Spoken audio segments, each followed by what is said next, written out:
In the 13th stanza and in the 14th stanza, in the 13th stanza, start from but presently me. Now, Belinda came to know that actual bravery was shown by none other than Custom the dragon. But as usual, her other pets came around her and they started to tell, you know, Mustard, the dog starting to say, you know, I am twice as brave as Custom the dragon, but I got nervous when I saw the pirates.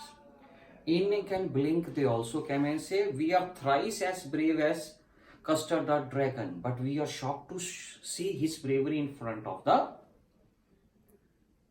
pirate. And finally, Custard the dragon, he was a very humble animal, genuine animal, kind-hearted animal, very loyal to Belinda. He said, yes, everybody is braver than me. I am just a coward.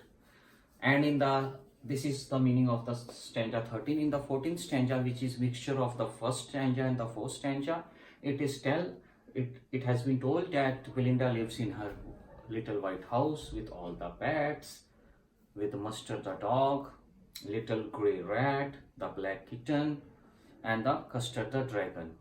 And Belinda is as brave as barrel full of beers. Mustard is his anger is like the tiger's anger, his bravery. Ink and Blink are although short in stature, but they can chase away the lions. But the Custard dragon is very coward. So this was the full summary, full explanation of all the stanzas of the poem, The Tale of Custard the Dragon. I hope you got it. And now I am coming to the literary device in all the stanzas. In the second stanza, the literary device, in the first stanza, the literary device is repetition. The word little is used quite often.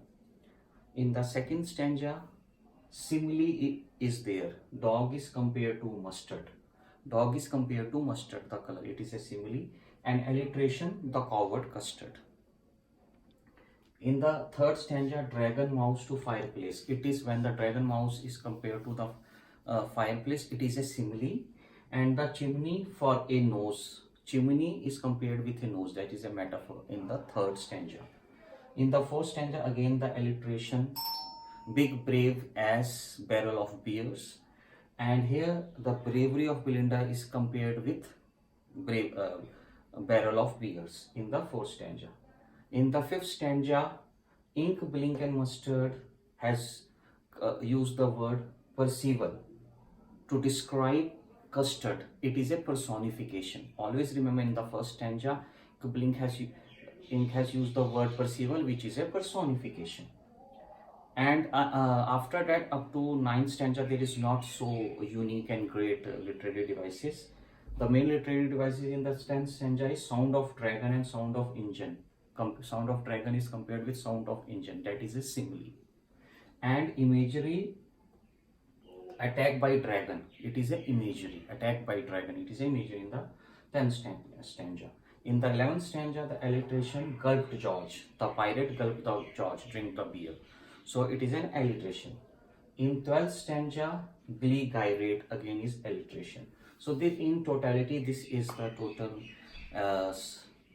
literary device, poetic device used in the poem, a very big poem. And again, I am going to repeat the whole summary shortly, quick. That in the first stanza, Belinda lived with her pet. The name of the pets were called the must. With the little kitten, with the mouse, with the dog and the dragon. In the second stanza, he named that Ink, Blink, Mustard. In the third stanza, they all make fun of Custard the dragon, that he is coward, he is not brave.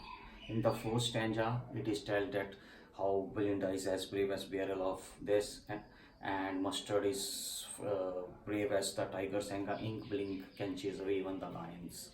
Fourth stanza.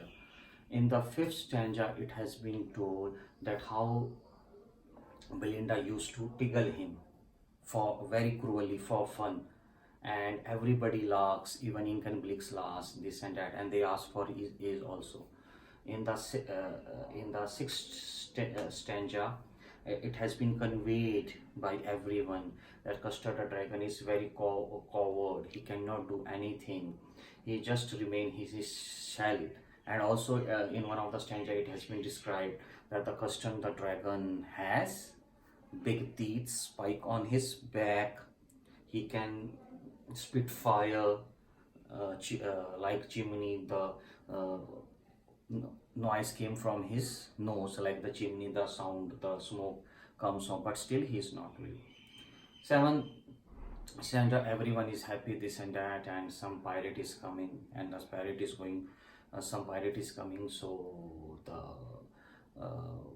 dog is making a growl, even meow, he's doing meow. This the particular kitten, and even the Belinda started to making some sound to save, and then in following stanzas, the dragon has come, and he has two pistol in his hand. He has a wooden leg. He has a black beard, and there is a cutlass, means big knife in his teeth, and he look ferocious, menacing. He means business. Then he jump into the house in the next stanza, and he's trying to kill Belinda. Belinda is crying for help. Mustard the dragon fled away. Ink also ran away. The Blink, the mouse, got into the mouse hole. Ink went into the lower portion of the house. Everybody fled away. Nobody was there. Then, in the next stanza, the Custard the dragon came.